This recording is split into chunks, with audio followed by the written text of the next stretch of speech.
السلام علیکم ناظرین۔ پچھلے زمانے کے 3 نوجوانوں کا ایک مشہور واقعہ۔ یہ واقعہ بخاری و مسلم میں آیا ہے، جس میں ان کا اچانک ایک غار میں پھنس جانا اور پھر نیک اعمال کی برکت اور اللہ تعالیٰ کی رحمت سے باہر نکل آنا مذکور ہے۔ حضرت ابن عمر رضی اللہ سے روایت ہے، رسول اللہ صلی اللہ علیہ وسلم نے فرمایا، پچھلے زمانے میں 3 آدمی کہیں راستے میں جا رہے تھے کہ اچانک بارش نے انہیں گھیر لیا۔ وہ تینوں پہاڑ کے ایک غار میں چلے گئے۔ جب وہ اندر چلے گئے تو غار کا منہ بند ہو گیا۔ اب تینوں آپس میں کہنے لگے کہ اللہ کی قسم، تمہیں اس مصیبت سے اب تو صرف سچائی ہی نجات دلا سکتی ہے۔ بہتر یہ ہے کہ اب ہر شخص اپنے کسی ایسے عمل کو بیان کر کے دعا کرے جس کے بارے میں اسے یقین ہو کہ وہ عمل اس نے خالصاً اللہ تعالیٰ کی رضامندی کے لیے کیا تھا۔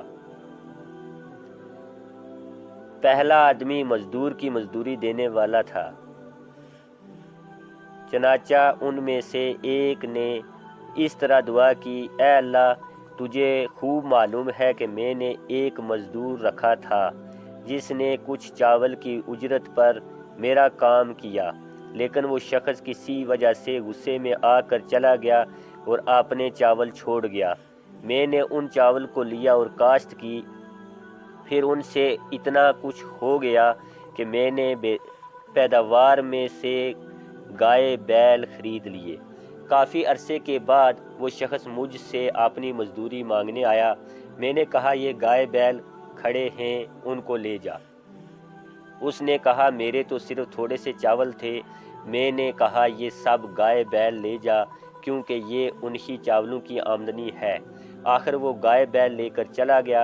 اے اللہ، اگر یہ ایمانداری میں نے صرف تیرے ڈر سے کی تھی تو غار کا منہ کھول دے۔ چنانچہ اس وقت وہ پتھر کچھ ہٹ گیا۔ دوسرا آدمی والدین کی خدمت کرنے والا تھا۔ دوسرے نے اس طرح دعا کی، اے اللہ، تجھے خوب معلوم ہے کہ میرے ماں باپ جب بوڑھے ہو گئے تو میں ان کی خدمت میں روزانہ رات میں اپنی بکریوں کا دودھ لا کر پلایا کرتا تھا۔ ایک دن اتفاق سے میں دیر سے آیا، وہ سو چکے تھے۔ ادھر میرے بیوی بچے بھوک سے بلبلا رہے تھے، لیکن میری عادت تھی کہ جب تک والدین کو دودھ نہ پلاؤں بیوی بچوں کو نہیں دیتا تھا۔ مجھے انہیں بیدار کرنا نہ پسند تھا اور نہ چھوڑنا، کیونکہ یہی ان کی غذا تھی۔ میں ان کا وہیں انتظار کرتا رہا یہاں تک کہ صبح ہو گئی۔ اگر میں نے یہ کام تیرے خوف کی وجہ سے کیا تھا تو ہماری مشکل دور کر دے۔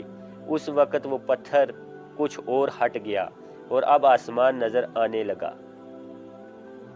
تیسرا آدمی زنا سے رک جانے والا تھا۔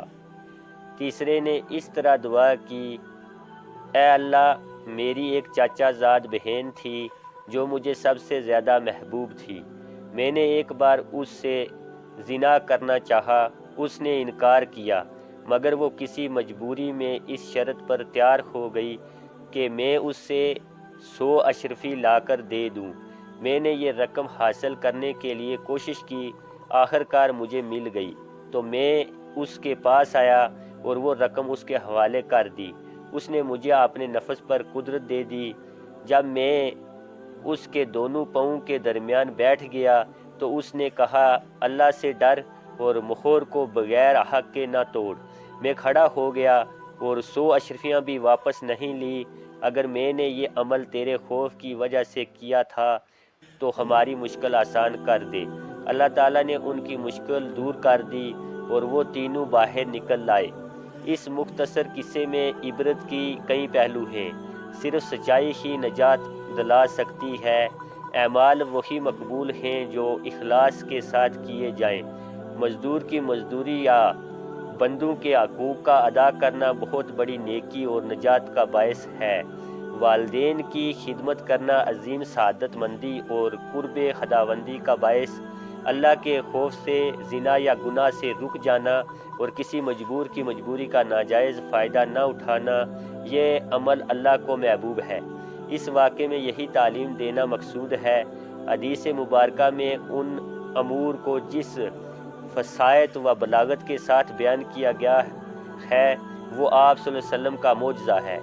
اس میں ہمارے لیے بڑا سبق ہے کہ کس طرح حیا کے ساتھ مقصود کو بیان کیا جاتا ہے۔ آج یہ تینوں گناہ دھڑلے سے کیے جا رہے ہیں: مزدور کی مزدوری یا کمزور کا حق مارنا، بیوی بچوں کے مقابلے میں والدین کے حقوق ادا نہ کرنا، کسی کی مجبوری کا ہر ممکن فائدہ اٹھانا، ناجائز طریقوں سے شہوانی خواہش پوری کرنا۔ رسول اللہ صلی اللہ علیہ وسلم نے 15 صدیاں قبل اس واقعے کو بیان کر کے امت کو یہ تعلیم دی کہ ان نوجوانوں کے یہ اعمال اللہ تعالیٰ کے حضور ایسے مقبول ہوئے کہ ان کے وسیلے سے ان کی دعا قبول ہو گئی۔ ضرورت اس بات کی ہے کہ خالصاً اللہ تعالیٰ کی رضا و محبت کے لیے گناہوں سے اجتناب کیا جائے۔ ان کا فائدہ ہمیں آخرت میں تو ملے گا ہی، دنیا کی پریشانیاں بھی دور اور مشکلات حل ہوں گی۔ ہاں، اخلاص شرط ہے۔ عمل تیرے خوف کی وجہ سے کیا تھا۔ یہ سبق دیتا ہے کہ ہم زندگی میں جو کچھ کریں ہمارے پیش نظر صرف اور صرف اللہ تعالیٰ کی ذات ہونی چاہیے۔ آدمی مخلوق کو تو دھوکہ دے سکتا ہے لیکن خالق کے ساتھ اس کی چال بازی نہیں چل سکتی۔ اسی طرح کی اسلامی کہانیاں اور احادیث مبارکہ سننے کے لیے اس چینل کو لازمی سبسکرائب کریں۔ السلام علیکم ورحمۃ اللہ وبرکاتہ۔